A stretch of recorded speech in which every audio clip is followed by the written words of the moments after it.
Chairman P T I کی appeal جو ہے وہ منظور کر لی گئی اور سائفر کیس میں جیل ٹرائل کا نوٹیفیکیشن کالعدم قرار دے دیا گیا ہے، جبکہ جو جج صاحب ہیں ان کی تعیناتی کو درست قرار دے دیا گیا ہے۔ بخاری صاحب، جو جیل ٹرائل کا نوٹیفیکیشن ہے وہ عدالت کی طرف سے تو کالعدم قرار دے دیا گیا ہے، لیکن ہم بہت بات کرتے تھے کہ سیکیورٹی اصل میں مسئلہ ہے جس کی بنیاد پر یہ فیصلہ کیا گیا تھا۔ اب آپ اس فیصلے کو کس طرح سے دیکھتے ہیں؟ کیا اب وہ مسئلہ نہیں رہے گا کہ اس کو کسی اور طریقے سے ریزالو کیا جائے گا؟ دیکھیے، گزارش یہ ہے کہ میں پہلے بھی کہہ چکا ہوں، اب پھر دوبارہ مجھے کہنا پڑ رہا ہے یہ کہ جس طرح کے فیصلے ہو رہے ہیں، صورتحال اس سے سدھرنے یا نکھرنے کی بجائے اور زیادہ کمپلیکس ہوتی جا رہی ہے۔ یہ آدھا تیتر آدھا بٹیر قسم کے جو فیصلے ہیں نا، میری سمجھ سے باہر ہیں۔ 13 نومبر کا فیصلہ درست تھا، اطلاق ماضی سے نہیں ہوگا، بھائی دونوں میں سے ایک چیز غلط ہے، یا 13 نومبر کا فیصلہ غلط تھا یا اطلاق ہوگا۔ اب یہ ججز کو تو آپ کوسچن نہیں کر سکتے، نہ میری یہ مجال ہے، لیکن جو بندہ اوپر بیٹھا ہوا ہے عدلیہ کے اوپر، اس کو اس قسم کے فیصلوں کا نوٹس ضرور لینا چاہیے۔ آپ دیکھیں نا، 13 نومبر کا فیصلہ ٹھیک تھا، اطلاق ماضی سے نہیں ہوگا، ایک بات۔ یہ بالکل اسی طرح ہے، وہ پٹھان ایک گنتی لکھنے کا اس کی شرط لگی کسی سے، نے لکھا 1 2 3 4 5 6 7 8 9، وہ 9 پہ پہنچا تھا، جس کے ساتھ شرط لگی تھی اس نے کہا نہیں تم نے غلط گنا ہے، اس نے کہا مٹاؤ اس کو، پھر سے لکھو۔ اب یہ ٹرائل جو ہو چکا ہوا ہے اس کو کہہ رہے ہیں دوبارہ کریں نئے سرے سے۔ میری سمجھ سے یہ ساری چیزیں بالا تر ہیں، اس لیے میں اس کے اوپر زیادہ کامنٹ کرنا نہیں چاہتا، کیونکہ عدلیہ کا احترام ہمارے دل میں ہے۔ مجھے نہیں پتا میں کیا، پھر آپ مجھے فورس کر رہی ہیں اشارے کرا کے کہ میں اس کے اوپر کچھ کہوں۔ دیکھیے، گزارش یہ ہے، آپ دیکھیں، وہ کہتے ہیں اوپن ٹرائل ہو سکتا ہے، ان کیمرہ بھی ہو سکتا ہے، یعنی ان کیمرہ کی آپ اجازت دے رہے ہیں، جیل میں کیوں نہیں ہو سکتا؟ جیل میں کسی کو شوق نہیں ہوتا ٹرائل کرنے کا، کیونکہ بڑا انتظام کرنا پڑتا ہے، اہتمام کرنا پڑتا ہے اس کا۔ یہ جیل میں کرنے کا فیصلہ اس لیے ہوا تھا کہ ہر دوسرے دن یہ جواز پیش کیا جاتا تھا پی ٹی آئی کی طرف سے، خود چیئرمین پی ٹی آئی کی طرف سے، میری جان کو خطرہ ہے۔ وہ وزیر آباد کے بعد سے تو پھر انہوں نے بالٹیاں اوڑھ لیں، شیلڈیں پہن لیں، یہ سب آپ کے سامنے ہے۔ پھر جب کبھی ان کو پبلک میں جانا پڑا تو آپ دیکھیں جوڈیشل کمپلیکس میں کیا ہوا، لاہور ہائی کورٹ میں کیا ہوا، سپریم کورٹ میں کیا ہوا، یہ آپ کے سامنے ہے نا صاحب۔ زیادہ ایڈمنسٹریشن نے سوچا کہ بجائے اس کے کہ یہ ہیسلز ہوں، یہ ٹرائل کا اہتمام جیل میں کر لیا جائے، اینڈ کہ ان کو جو یہ خطرہ ہے کہ میری جان کو خطرہ ہے، مجھے لوگ قتل کرنا چاہتے ہیں، آپ نے سن لیا ہے نا کتنی دفعہ کہا گیا ان کی طرف سے، تو یہ بھی قبول نہیں ہے، لیکن ان کیمرہ ہو سکتا ہے۔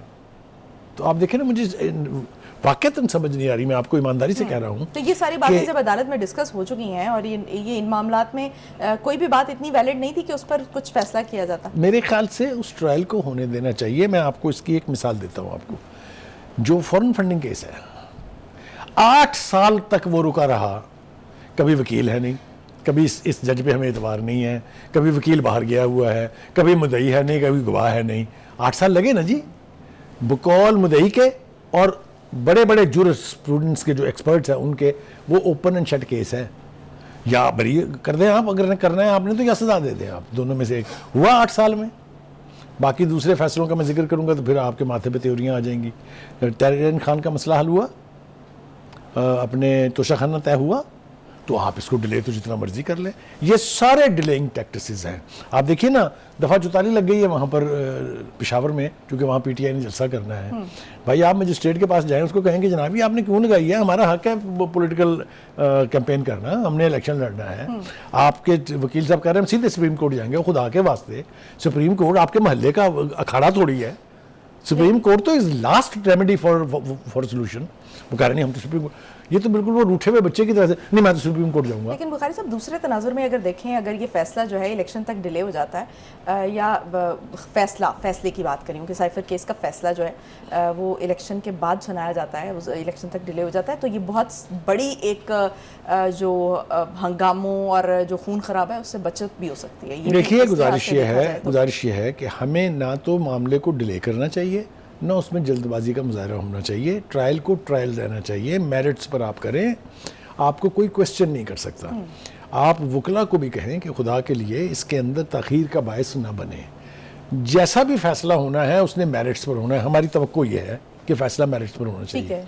ہوگا کہ نہیں ہوگا یہ میں نے کہا نا کہ ابھی چونکہ ٹرائل چل رہا ہے اس لیے ہم کوئی کامنٹ نہیں کر سکتے ہیں۔ عدلیہ کا ہمارے دل میں بہت احترام ہے، ججز کا بھی ہمارے دل میں بہت احترام ہے، اس لیے ہم کوئی ایسی بات کہنا نہیں چاہتے جو ان کی طبع نازک پر گراں گزرے۔ لیکن یہ جو میری آبزرویشنز ہیں، یہ آپ ذرا گراؤنڈ پہ نکلیں، باہر جا کے لوگوں سے پوچھ لیں، وہ بھی یہ کہتے ہیں کہ سمجھ نہیں آ رہی ہے کیا فیصلے ہو رہے ہیں۔ Anyway, having said that, اس کے بعد ایک دوسری طرف جو آپ نے سوال کا دوسرے حصے کی طرف آنا ہے، اس طرف اگر آ جائیں، مانکا صاحب کی کیا بات ہے جی, مانکا صاحب کمال کے لوگ ہیں. ان کی طلاق کے بعد نہیں بلکہ ان کی شادی کے بعد ایک ویڈیو ہے, میں نے بڑی محنت کی تھی ہمارے جو ربی صاحب ہیں کہ خدا کے لیے اس کو چلا دیں, مگر وہ مانتے نہیں ہیں نا, بڑے ظالم ہیں. ان کے اندر بھی پتہ نہیں کہیں نہ کہیں کچھ نہ کچھ چھپا ہوا ہے. اینی وے, اس میں وہ یہ کہہ رہے ہیں کہ میں اپنی بیگم کی پاک بازی کی قسم اٹھا رہا ہوں کہ وہ پاک باز ہیں. اور اب یہ جو انٹرویو دیا انہوں نے, اس کے اندر وہ ثابت کرنے پر تلے ہوئے ہیں کہ اس سے بڑی, اب لفظ بھی مجھے نہیں چننے آ رہے کہ میں کیا کہوں کہ وہ کیا کہنا چاہ رہے ہیں کہ وہ کیا ہے. وہ پیری مریدی, او بھائی تو اس کا تو جواب دے پہلے کہ جب یہ سب کچھ ہو رہا تھا تو کس کھاتے میں چپ تھا؟ او بھائی تیرے پر لوگ الزام یہ لگا رہے ہیں کہ تو اس کے ساتھ عمرہ کرنے بھی گیا تھا ساتھ ایز اے فرسٹ لیڈی. تمہارے ساتھ پر یہ بھی الزام ہے کہ تم نے وہاں پر 5 DPO بدلوا دیے. اور اس وقت بشرا بی بی کا جو شناختی کارڈ تھا اس پر خاور مانیکا کا نام تھا. دیکھیے یہ وہی تو باتیں ہیں. اب یہ جو کچھ کہہ رہے ہیں اس کی کریڈیبلٹی وہ نہیں ہو سکتی جو اگر وہ وقت سے بولتے تو اس وقت ہوتی. اب اس کو آپ آفٹر تھاٹ کر لیں, کنٹراڈکٹری ہیں ان کے بیانات, کچھ باتوں میں وہ الجھے ہوئے ہیں, تضاد ہے, تضاد بھی بڑا خوفناک قسم کا ہے.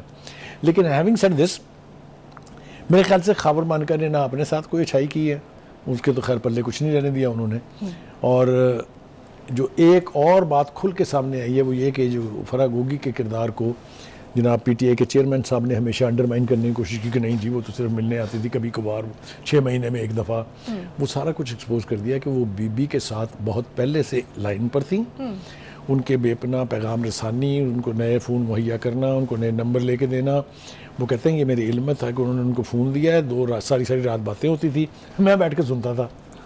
یہ عجیب و غریب کہانی ہے. اینی وے, اس کے اوپر جو لوگوں کے کامنٹس آئے ہیں وہ ذرا تھوڑا سا اس کا تذکرہ ہونا بہت ضروری ہے. عابد شیر علی صاحب کہتے ہیں کہ خاور مانکا سے بڑا تھرڈ امپائر کوئی نہیں ہے, کیونکہ اس نے تو پوری کی پوری پچ کو ہی آگ لگا دی ہے نا جی.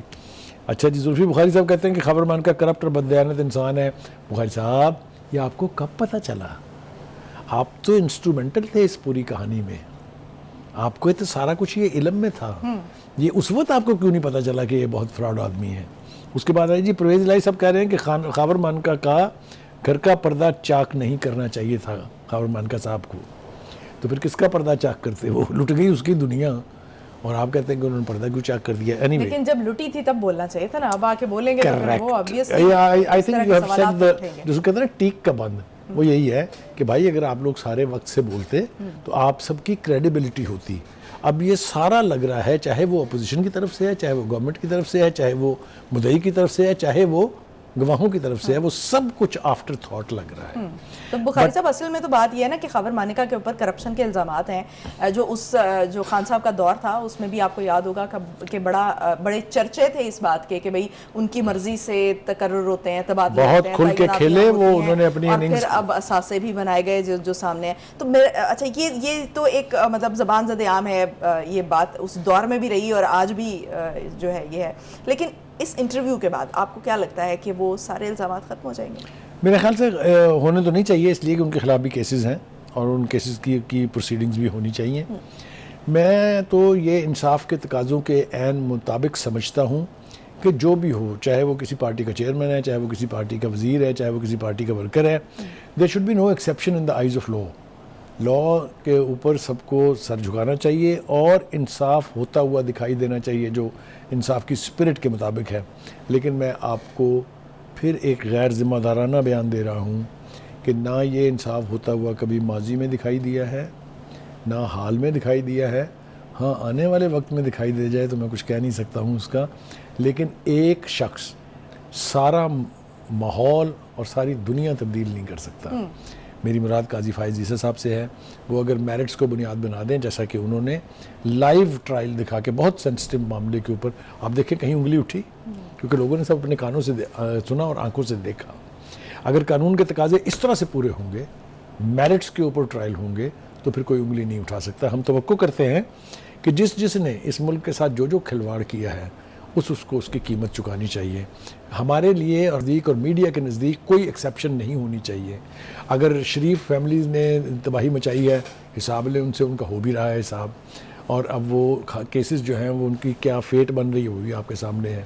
چاہے وہ پیپلز پارٹی سے ہو, چاہے کسی بھی پارٹی سے ہو, سب کا حساب ہونا چاہیے تاکہ لوگ ڈریں کہ وہ کام جو ماضی میں ہوتے رہے اگر ہم کریں گے تو ہماری گردن کے گرد پھندا آئے گا. یہ اگر نہیں ہوگا تو پاکستان کے حالات کبھی سدھر نہیں سکتے.